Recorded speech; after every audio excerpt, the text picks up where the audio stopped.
Okay, welcome back for today's session. Today we are going to learn about phonetics, which is very important regarding our pronunciation.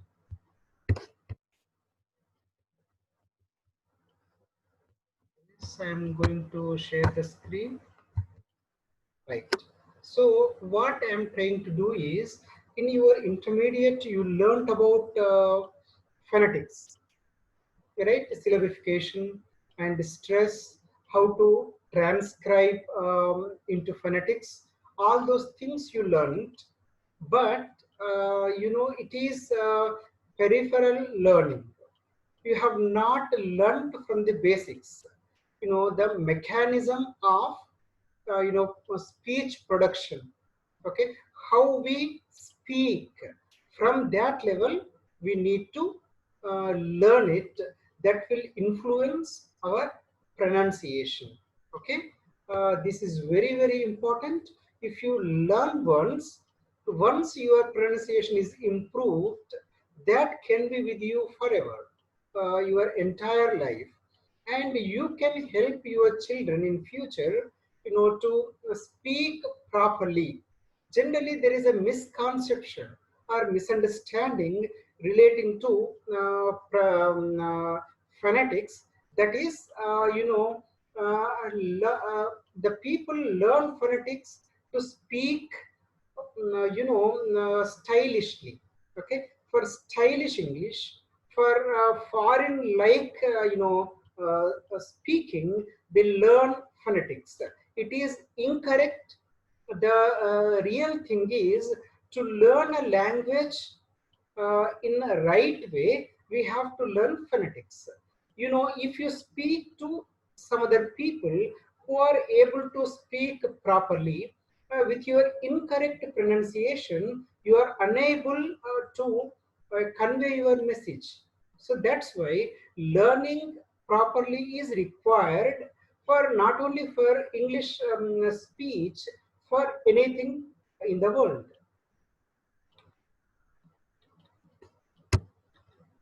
Right. So, what is the difference between phonetic symbols and letters? Right. What is the difference between phonetic symbols and letters? See, generally, what are vowels? If someone asks you, you will say they are A, E, I, O, U. You will say like that. But A, E, I, O, U are not vowels. They are called as vowel letters. Vowel letters. So once you start learning phonetics, you have to remember that letters are different, sounds are different. Okay, how many English letters we have? Yes, they are 26. Among the 26, 5 are vowel letters, the remaining are consonant letters. Okay, but we have 20 vowel sounds. We have 20 vowel sounds. The total number of sounds are 44. Okay, so about those 44 sounds we learn in course of time, but what you have to remember, letters different, sounds different. You may have observed some letters can make different sounds.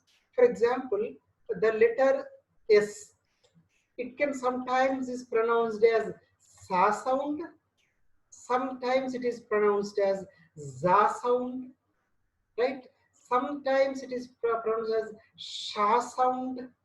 Okay, we have seen all these words. For example, in the word sun, what is the pronunciation of S letter? Sa, right? In the word rose or rise, okay, what is the sound of S letter? Za, rose.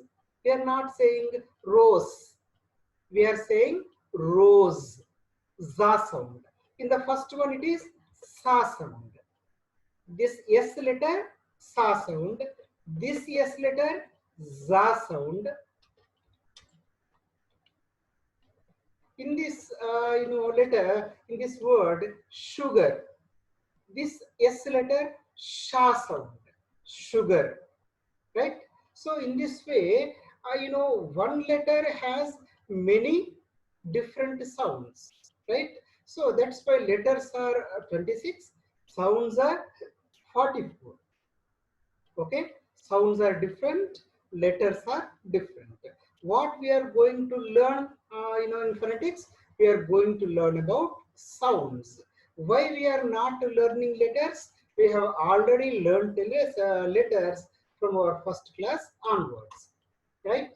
Then what is pronunciation? Most of the students pronounce it as pronunciation. They pronounce it as pronunciation, but pronunciation is incorrect. It is pronunciation. Okay, what's the importance of pronunciation? If you pronounce in the right way, the listeners can understand your content, what you are trying to say. That will be understood by the listeners. For example, in Telugu, if you are not pronouncing properly the Telugu words, the people cannot understand what you are speaking. That can apply even to the English also. So that's why pronunciation is very important in sending clear messages to the listeners. Then need of right pronunciation in the modern era. In the present days, what is why it is more important? Because the world has become a global village. Nowadays we can see a lot of foreigners in our Hyderabad also, right? In multinational companies nowadays, the number of government jobs are very less. Nowadays, the private jobs increased. So many Indian companies, they have established their branches in other countries. In the foreign countries, they have opened their branches in our country.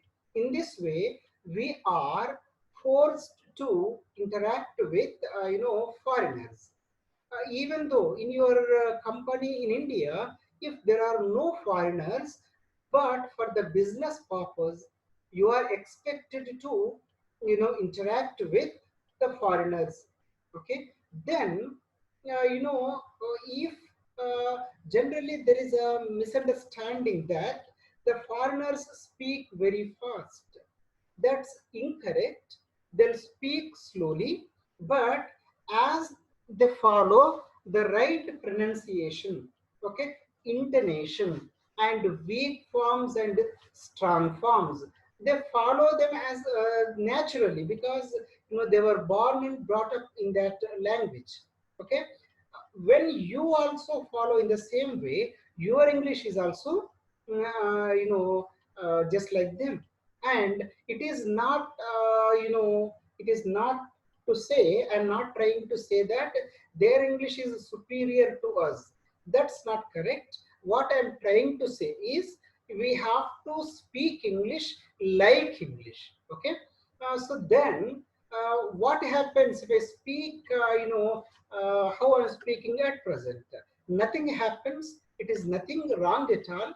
But to interact with the people who uses right English in other countries, then it would be a problem for us, even for our professional skills also. Then, if you learn once, okay, you can use the right kind of English that can be helpful for the children at home, the people around you. They also learn the proper English. Okay, so if you are able to speak properly, if you are able to communicate with the foreigners, the other person who is unable to speak properly, the company surely takes you, because you can be an added advantage to the company, as you can easily interact with the foreigners. Are you able to get my point? Now, the fourth one is music to our speech. Okay, if you observe a person who uses right kind of pronunciation and the other person who doesn't speak with the right kind of pronunciation, intonation, and all those things, so then you can observe there is music in the speaker who uses phonetics in his speaking, and that is lacking in others' speech who are unable to use it. And yes, the thing I have said, able to understand foreigners' speech, and it is we are learning not for foreigners, not for job. Okay, we are just learning it to learn in a right way. As I am using alphabet, okay, in the same way as it is prescribed in the textbooks, but we are speaking the words with the influence of our mother tongue. What I'm trying to say is we try to learn the language in a right way. That is the aim of learning phonetics now. So what is required? Just listening to my class doesn't help you at all. Okay, you need to practice so much. Then what is the first one? First we have to know about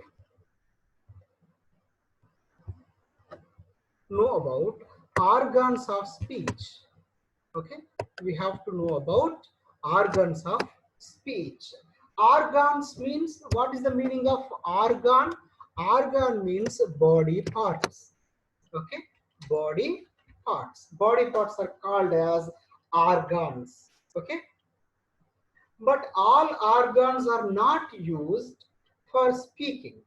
We'll use some organs for speaking, some organs for walking and reading, eating, and for many other day-to-day works.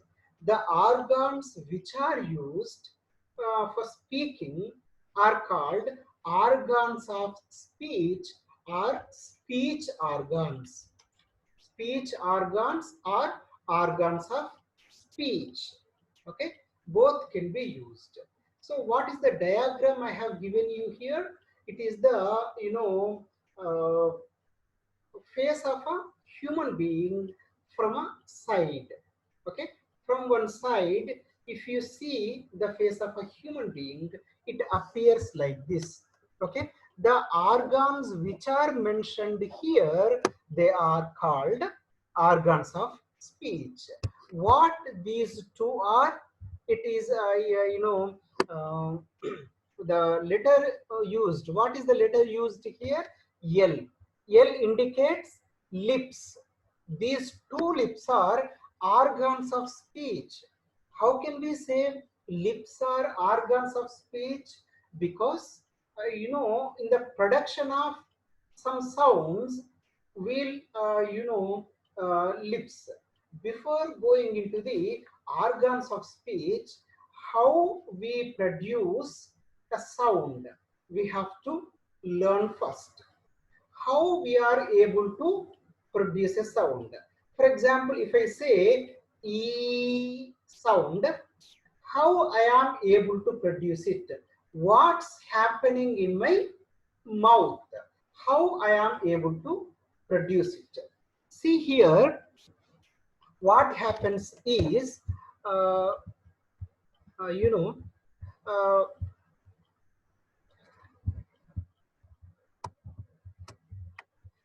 the air from windpipe, the air from windpipe, it moves into this direction. The W indicates windpipe. Where is air? In the lungs. From lungs, the air passes through windpipe. V indicates vocal cords. Swarapetika, we can say in Telugu. The air comes in this way and air passes through. This is mouth, this is tongue. Okay, if air goes in this way, Yeah, what is it? What it is? It is nose, right? For our breathing, the air comes in this way and it goes in this way and it goes into the windpipe. For speaking, sometimes air goes through the nose. Most of the times, the air goes through the mouth only, right?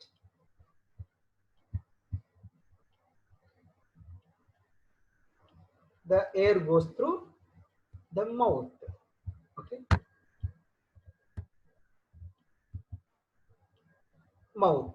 If the air goes through the mouth, the air from lungs through windpipe, through vocal cords, it enters into the mouth and it goes away like this. So, what is very important to speak in any language? Okay, to speak, మాట్లాడడానికి చాలా అవసరమైంది ఏంటి అంటే the first thing is, okay, the air, the flow of air from lungs to windpipe to vocal cords to mouth and through lips it comes out. When the air comes out, the air may go from nose also. That's why this S indicates soft palate. Okay, it touches this part, the back of your neck, and it closes the passage of air. So then the air may not go from this because ఏం చేస్తుంది soft palette కొంచెం పైకి లేసి ఇది దీన్ని touch అవుతుంది. Then the air has to go from only through mouth only. Okay, when in the production of some sounds the air goes through nose. Okay, then this soft palate lowers down. Okay, and the air goes through nose only. We'll stop the mouth at some places. Okay, at the place of lips, at the place of teeth. In this way we'll stop it. Okay, stop the air to send the air through nose. But most of the sounds will use mouth only. Okay, what is very important? Air from lungs. Okay, lung is called a scientific word. What is the scientific word for lungs? That is pulmonic. Okay, pulmonic means it is related to lung. Pulmonic, the air, which kind of air we are using? Aggressive. Aggressive means, two kinds of airs are there in the lungs. One is ingressive, one is ingressive, and another one is aggressive. Ingressive means in, which is going into the lungs. Okay, inhale, we say. Aggressive means exhale, which is coming out of lungs. Okay, ingressive means లోపలికి పీల్చుకునే శ్వాస. Egressive means which is coming out from the lungs, అంటే బయటకు వస్తున్న నిశ్వాస, we can say in Telugu. Okay, pulmonic, egressive. What is coming? Air. Okay, the air is coming like a stream. It is not stopped at one way. It is coming like a stream. Stream means what? Kaluva. Okay, ఒక కాలువలో water ఎలా పోతుంటుందో, in the same way the air flows through our mouth, then it is called stream. All the parts are working like a mechanism. Okay, it is like a machine, the entire thing is working. Pulmonic aggressive air means lungs నుండి బయటకు వస్తున్న air. How it is coming? It is coming like a stream. Okay, how it is coming? It is like a mechanism. Okay, it is like a machine. Okay, it is working like a machine. So to produce a sound, okay, to produce a speech sound, the sound for speaking, what is the mechanism is used? Pulmonic, aggressive, airstream mechanism. Okay, this is very important term to remember. Okay, we'll use pulmonic aggressive airstream mechanism. What does it mean?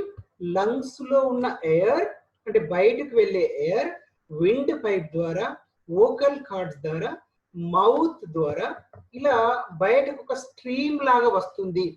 It is coming like water stream.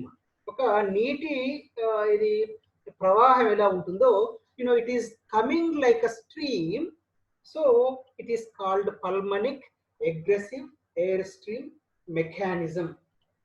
Okay, right. Now see, if you see lips, in some sounds, in the production of some sounds, the air comes to up to this level.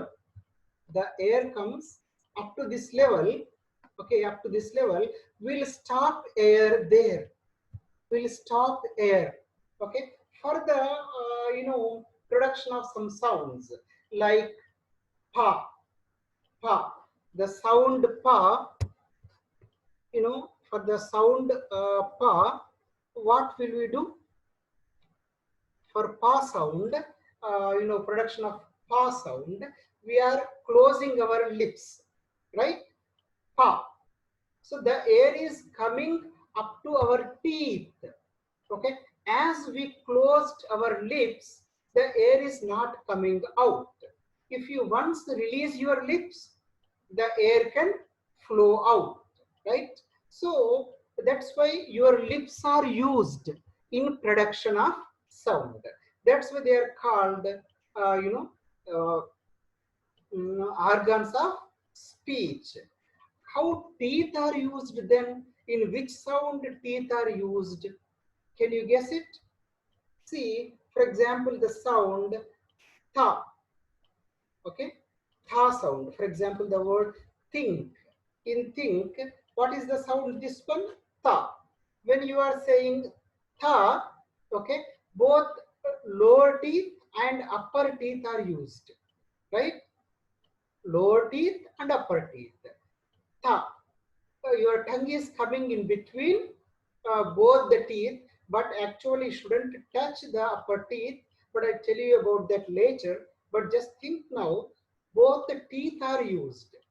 Tha, when you say tha sound. Okay, your tongue is in between both the teeth. So your teeth are used for production of a sound. They are organs of speech. Even for your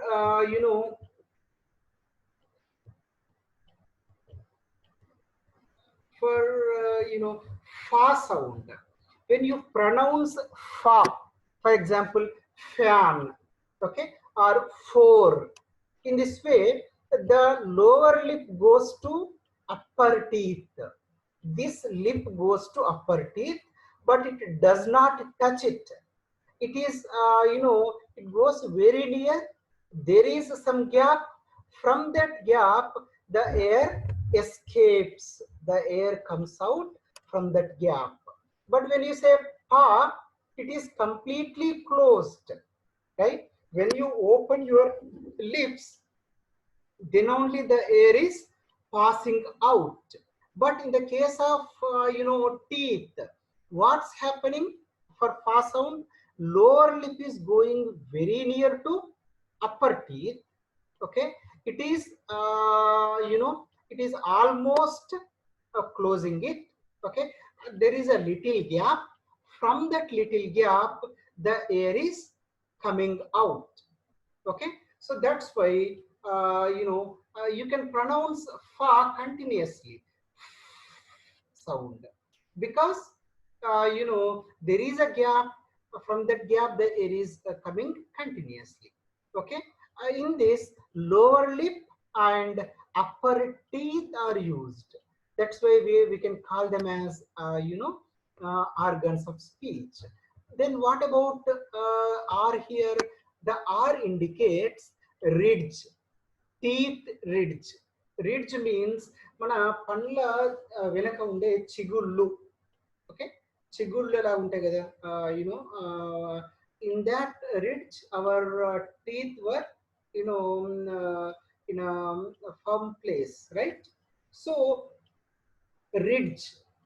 can say end also, right? So we'll use that in the production of some sounds. For example, when you pronounce ta sound or da sound or la sound or ra sound, okay, so in all these sounds, what's happening? Your tongue is going to teeth ridge and it is touching it, okay, and it is stopping the air which is coming from the lungs up to here only. As your tongue is touching the teeth ridge, okay, the air is stopped here. Then when you open your tongue, the air can flow out. The air can flow out when you release it only. So what you are using here, you are using your tongue, you are using your ridge or a teeth ridge.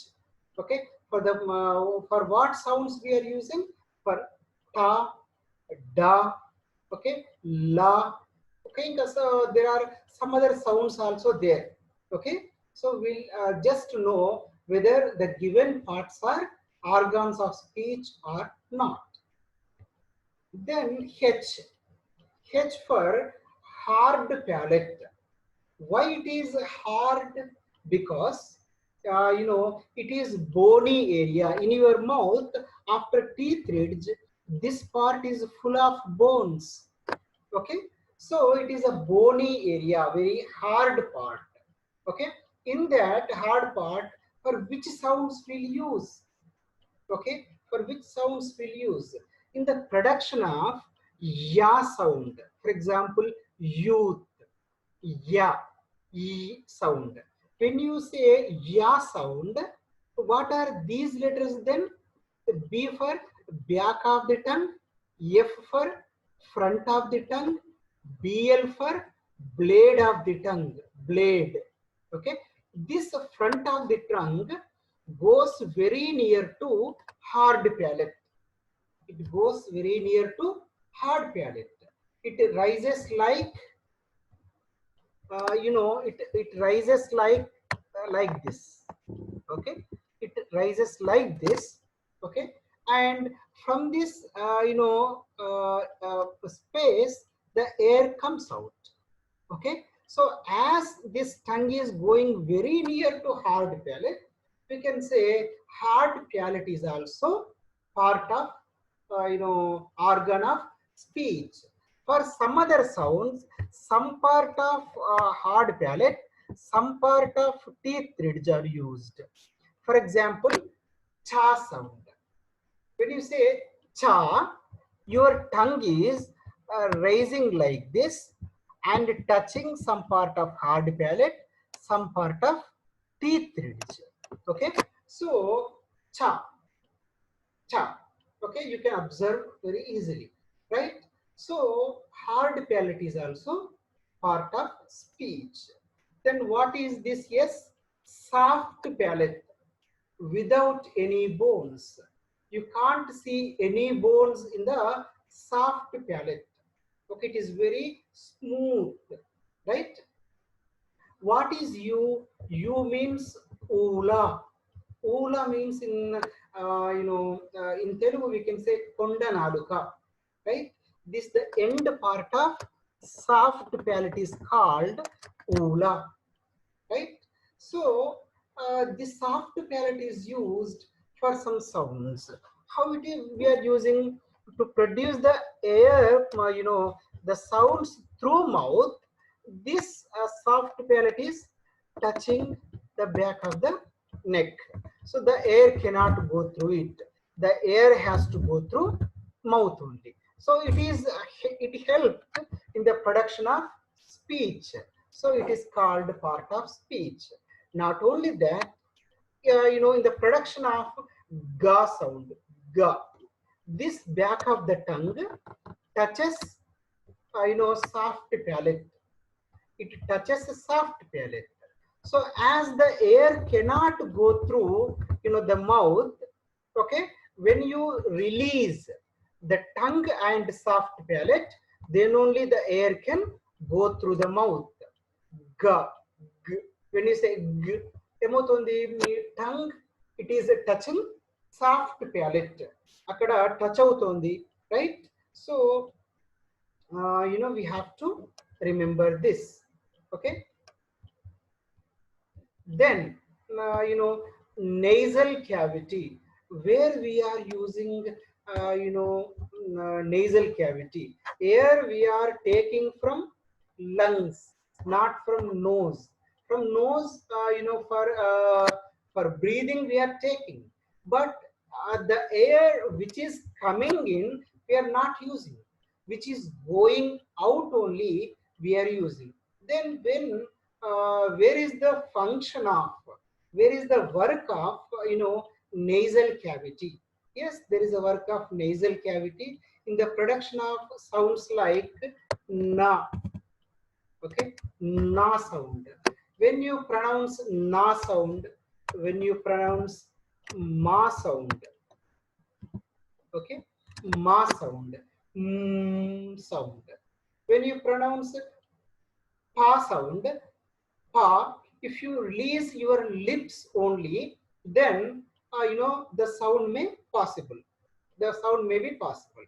But for sound, ma, sound, even though your lips are closed, you are able to pronounce it, you are able to articulate the sound.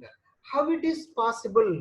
When you pronounce sound, your lips are closed, your lips are closed. How then the air is going from your nasal cavity through your nose? While you are pronouncing sound, put your fingers at nose, you can observe the the flow of air, sound. Okay, in the same way for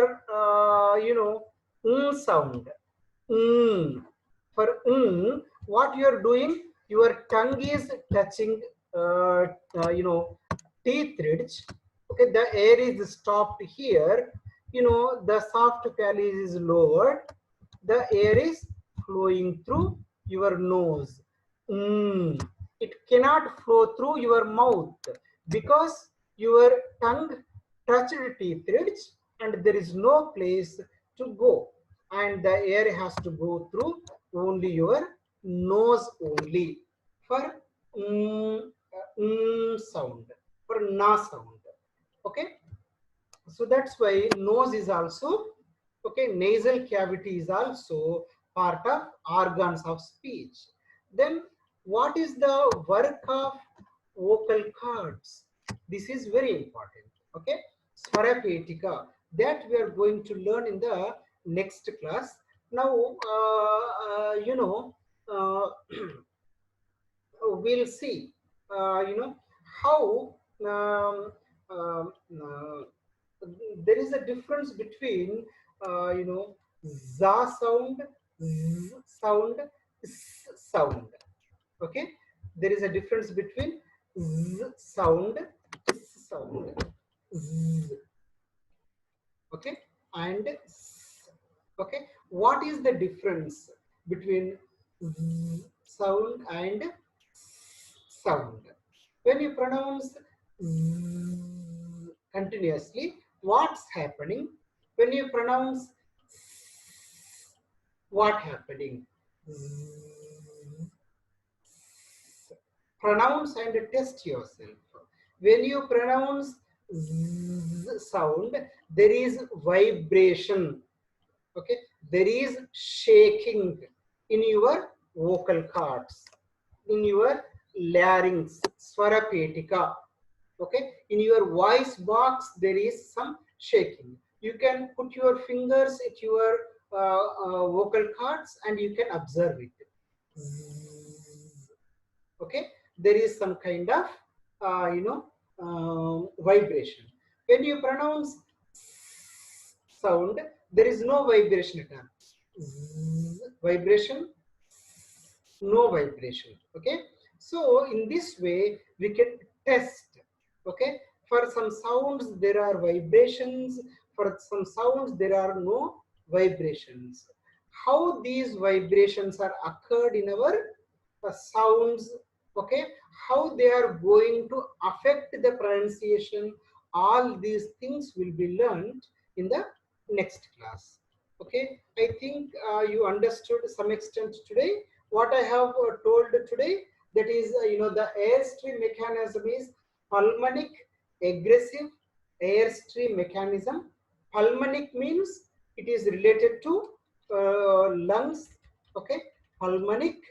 Aggressive means the air which is coming out, and what is it is coming like a stream, and it is a mechanism, right? And I tried to explain each and every part, how it is helping in production of sounds. What is this thing then? It is a food pipe. Okay, we may use the word gutter. It is a food pipe, it is a wind pipe, right? So we don't have any work with food pipe for the production of sounds. Okay, we use only these parts. Okay, so these are the parts of speech. From tomorrow we'll see about voiced and voiceless sounds. For that we'll work on what we'll work on.